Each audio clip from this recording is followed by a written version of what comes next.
The showroom lights never really turn off.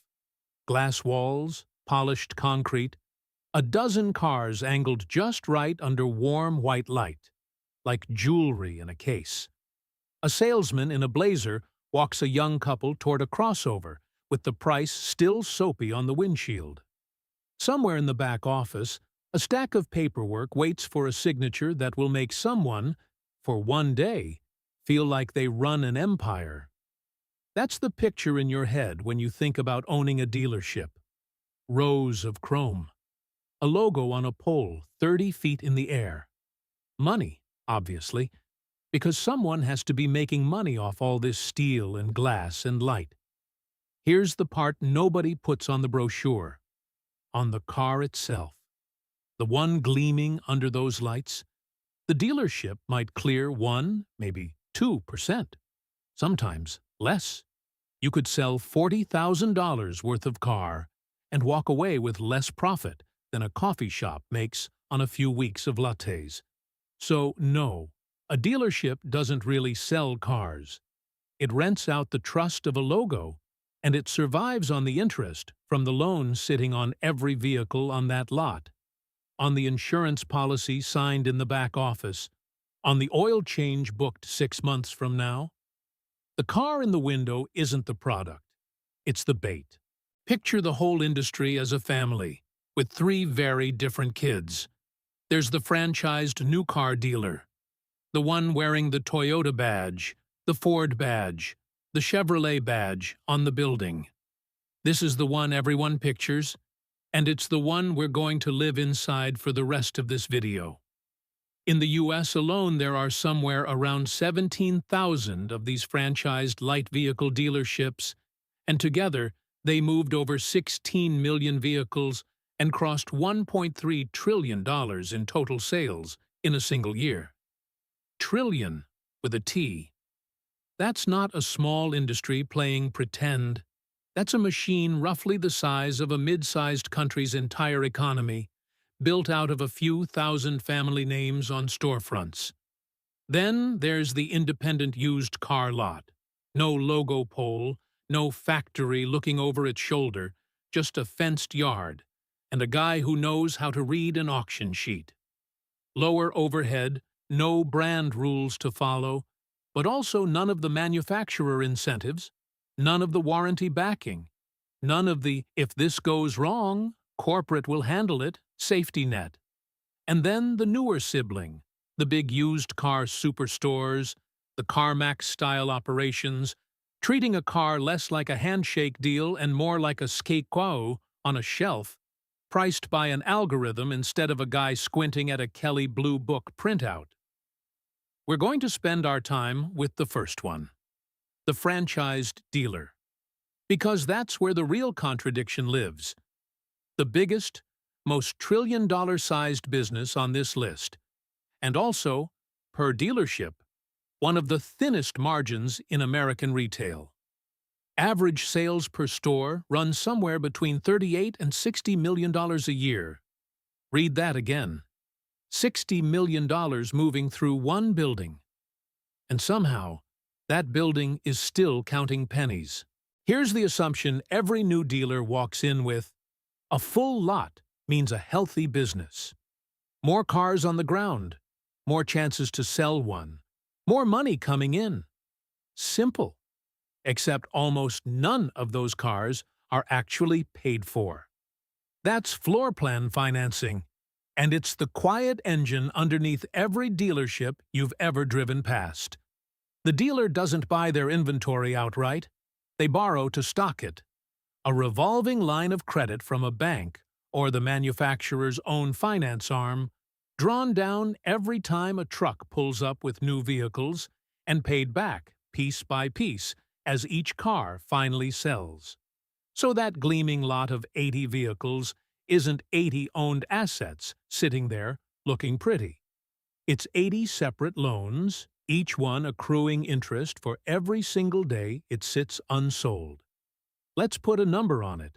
Say a mid-size SUV lands on the lot at $40,000, financed through floor plan at something like 8% annually. which is roughly where these rates have sat as the Fed has kept borrowing costs elevated. That car sells in, let's say, 60 days, which is actually a pretty normal turn time. $40,000, 8%, 2 months. That's a little over $500 in interest. Gone, evaporated, before a single customer even test drove it. Now multiply that by every car on a lot of 200 vehicles.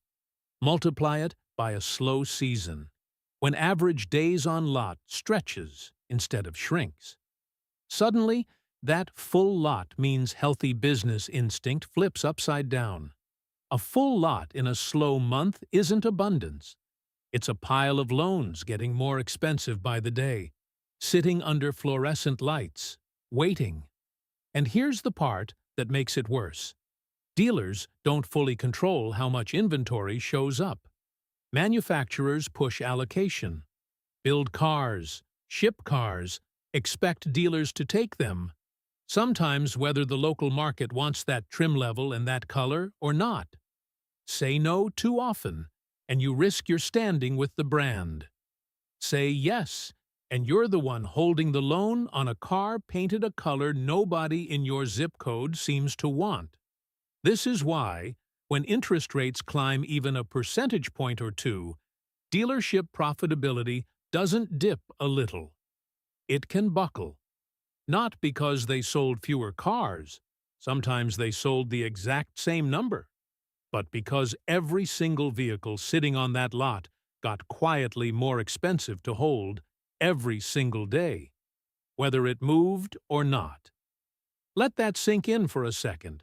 The showroom isn't a trophy case. It's a warehouse full of ticking meters. Ask most people what a dealership sells, and they'll tell you, cars. Obviously, cars. That's the whole building. That's the sign out front. Here's the uncomfortable truth sitting underneath that assumption. On the new car itself, the dealership is barely making anything. On average, the gross profit on a new vehicle sale sits somewhere around $1,900. Not $1,900 of pure profit either. That's gross, before you subtract the salesperson's commission, before the floor plan interest we just talked about, before a slice of the electric bill, the insurance, the guy who washes the cars.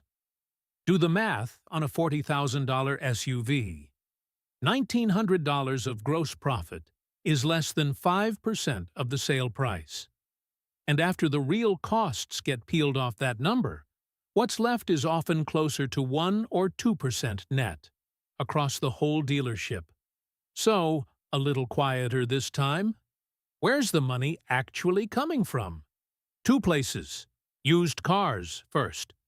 The gross profit per used vehicle actually runs higher than new, somewhere around $2,300 on average.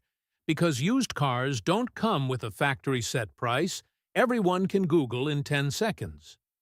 There's more room to negotiate, more room to mark up, more room for the dealer to actually control the number. But the real answer is the service bay. Walk past the sales floor, past the finance office, into the back of the building where the mechanics are, and that's where a dealership quietly keeps its lights on. Service and parts make up around 13% of a dealership's total revenue. Sounds modest, until you realize that thin slice throws off a disproportionate share of the actual profit. Because an oil change or a brake job doesn't come loaded down with floor plan interest and a 6-figure inventory sitting on concrete for 2 months. So here's the picture this whole part is building toward. The new car in the window, the one with the price soaped on, the one everyone assumes is the business, that's closer to a loss leader.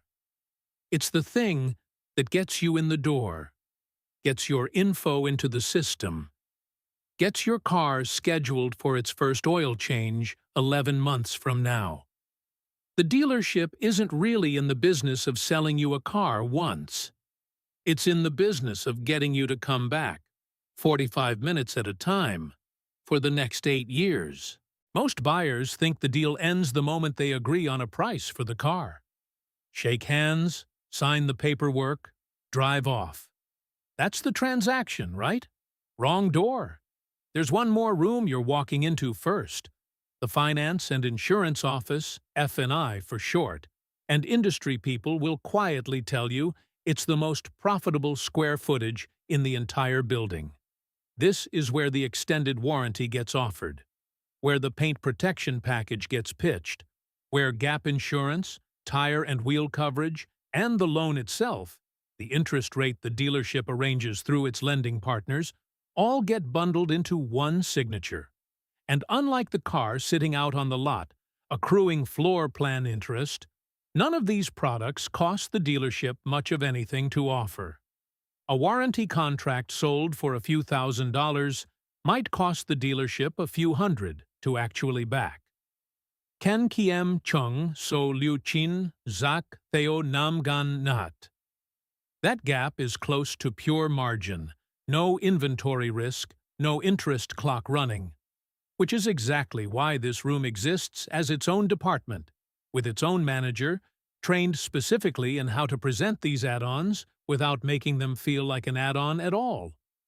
But here's the bay underneath the bay. That same room is the single biggest source of customer complaints and lawsuits a dealership will ever face.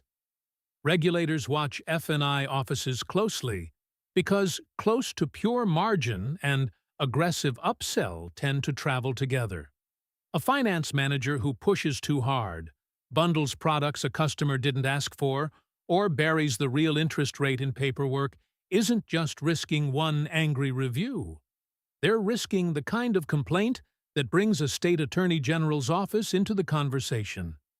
So the room that quietly keeps the dealership's lights on is also the room most likely to burn the whole place down in a lawsuit, if it's run by the wrong person.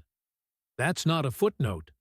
That's the tightrope every dealership owner is walking every single day in a back office most customers spend 15 minutes in and never think about again. New dealers tend to think signing the franchise agreement is the finish line. You pay the fee, you get the brand, you put the logo up, and now you're official, locked in, protected, done. Then, a few years in, a letter shows up from corporate. And it's not asking. It's telling you your showroom no longer matches brand standard.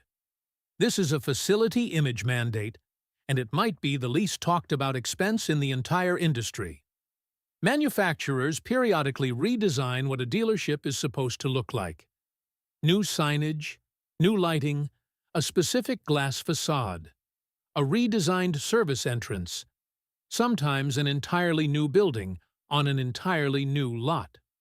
And the dealer isn't given a choice so much as a deadline. Kan Kiem Chung So Liu Chi Pi Ku the Theo Tung Hung Va Nam Gan Hat. These renovations have historically run into the millions of dollars for a single store, and refusing, or simply not being able to afford it, can put a dealer's franchise agreement itself at risk. Sit with that for a second. You already own the land, you already own the building, you already sell the cars, employ the mechanics, carry the floor plan debt, and the manufacturer can still show up and say, renovate this building to our new specifications on our timeline, using our approved contractors. Or we start asking questions about whether you keep the right to sell our vehicles at all. It's less a one-time cost of doing business and more a recurring tax on staying in the family. Every decade or so, the brand redesigns itself, and the bill for that redesign lands on thousands of small business owners who had no vote in the decision. And this is where the illusion of ownership starts to crack. You can own every brick of the building. You still don't own the terms. Used cars are supposed to be the safe bet. No factory pricing, more room to negotiate, and, as we already covered, a fatter margin than new vehicles. If new car profit is the thin slice, used cars are supposed to be the reliable cushion underneath it.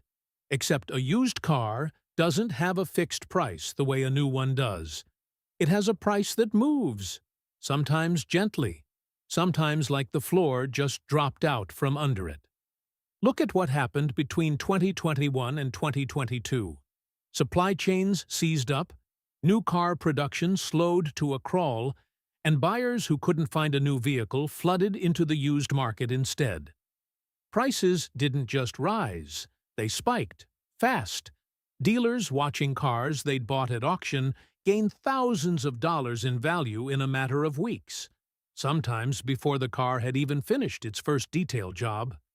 Naturally, that trains a certain kind of confidence. Buy inventory today, and by the time it's ready to sell, it's worth more than you paid. Feels less like retail and more like trading. Then it corrected. Not overnight, but steadily. Production caught back up, interest rates climbed, buyers who'd been priced out simply stopped buying, and that same inventory that had been gaining value week over week started losing it instead. A dealer holding a lot full of vehicles bought at peak prices was suddenly sitting on a lot full of vehicles worth less than the invoice. Today, the average used vehicle sells for a little over $28,000, only slightly above where it sat the year before. A market that's settled, mostly stabilized. But settled isn't the same as safe. That 2-year run from spike to correction is sitting in the memory of every dealer who lived through it. A permanent reminder that the safe cushion of used car margin can turn into a trap door just as fast as it opened. Here's the trap, stated plainly. A car isn't a fixed asset on a balance sheet. It's a floating one. And the moment a dealer starts pricing next month's inventory off last month's market, they're not running a dealership anymore. They're running a bet. Every trap so far has been about money, interest rates, thin margins, upsells, renovation bills, a market that moves under your feet. This last one is different. This one isn't about losing money. It's about losing the right to be in business at all. Here's the assumption almost every dealer carries, quietly, in the back of their mind. I own this. My name is on the deed. My family has run this store for 2 generations. Whatever else happens, this is mine. It isn't, not entirely. What a dealer actually owns is the building, the land, the inventory debt, the employees, and a franchise agreement, a contract. And contracts, no matter how many decades they've been renewed, can end. The manufacturer holds the actual right to sell that badge, that nameplate, that decades-built reputation. The dealer is licensing it, and under the right or wrong circumstances, a manufacturer can decide it no longer wants that license out with you. Sales targets that were never clearly defined to begin with, targets the manufacturer can quietly adjust. A facility that's fallen out of compliance with the mandate we just covered. A market the manufacturer decides is over-dealered, with too many stores competing for too few buyers. Any of these can become grounds to not renew, or to actively terminate, an agreement that a family may have held since their grandfather signed it in 1962. And there's no gentle version of that letter. It doesn't say we'd like to discuss your future with us. It says your agreement will not be renewed, and it comes with a date. This is the trap you can't budget your way out of. You can manage the floor plan interest.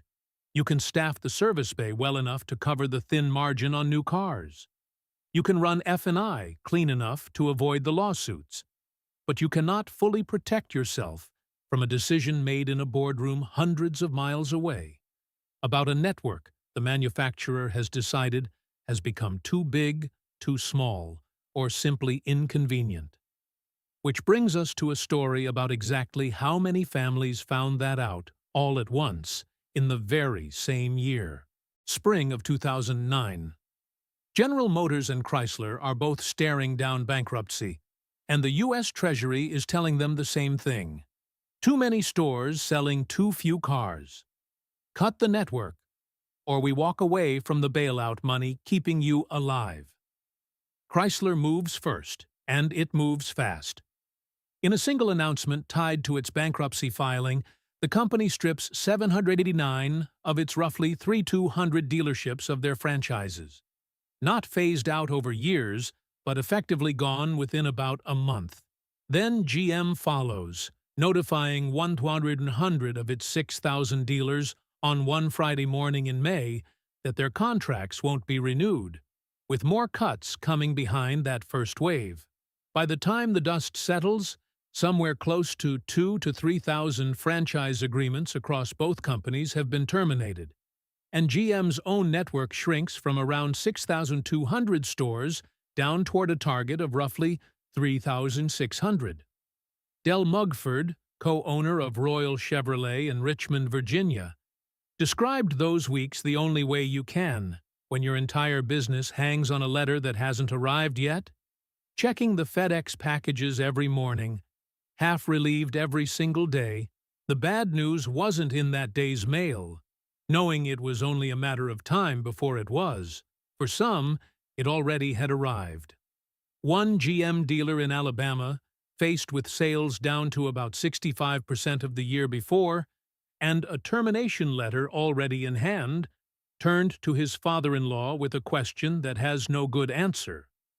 Fight to stay open, or close the doors himself before the bank did it for him. GM's instructions for winding down were procedural to the point of surreal.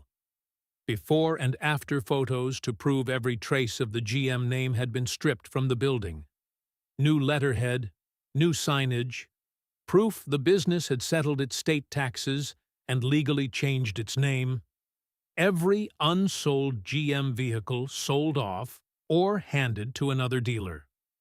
More than 100,000 dealership jobs were suddenly on the line nationwide, not because those specific stores had done anything wrong, but because a boardroom decision in Detroit had redrawn the map of who got to keep selling the badge. And here's the detail that stings the most, looking back. Many of these were multi-generation family businesses, exactly the kind of loyal partner through good times and bad that the industry's own trade association pointed to when it protested the cuts. Decades of relationship. Grandfather to father to son. None of it mattered against a contract clause and a bankruptcy judge's signature. Own the building. Own the land. Own the inventory debt. Just don't mistake any of it for owning the right to keep the lights on. Two ways this story can end. Same building, same lights, same logo on the pole. Completely different, decade ahead. Scenario 1.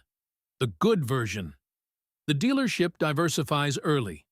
Doesn't lean on new car sales to carry the business, because it never did anyway. Service bay runs near capacity. Techs booked out 2 weeks, generating steady, low-risk revenue that isn't tied to a single vehicle sitting on a lot accruing interest. Used inventory gets turned fast, priced conservatively enough to survive a correction instead of getting caught flat-footed by one. The F&I office is run clean, properly disclosed, properly compliant, profitable without being the kind of aggressive that draws a lawsuit. Facility mandates get planned for years in advance, budgeted like a mortgage instead of an emergency. Floor plan debt stays manageable because inventory doesn't sit around racking up interest for 90 days. End of a good year, that dealership nets somewhere in the low millions, on tens of millions in revenue. Thin margin, but a real one. And the relationship with the manufacturer stays healthy enough that renewal is never a question. Scenario 2. The bad version. And notice, nothing here is exotic. It's just 3 ordinary bad things landing in the same 12 months. Interest rates climb a couple points, and floor plan financing on 200 vehicles quietly gets thousands of dollars more expensive every month. At the same time, the used car market corrects, and the inventory bought at last year's peak prices is now worth less than what's owed on it. And right in the middle of all that, the letter arrives, facility image mandate, 7 figures, due within 18 months, non-negotiable. No single one of these would sink the business. All 3 at once, in the same bad year, and suddenly, the dealership isn't managing a business. It's managing a slow-motion collapse, one line item at a time, until a different kind of letter arrives, the one about the franchise agreement itself. Same lights, same glass walls, same cars angled just right under warm white light. But remember what we said at the very start. The dealership was never really selling the car in the window. It was renting the trust of a logo, living off the interest on a loan, the insurance policy in the back room, the oil change 6 months out. The car was always just the bait. The only real question, in the end, isn't how many cars sold. It's who was still holding the loan, the lease, and the logo when the tide went out.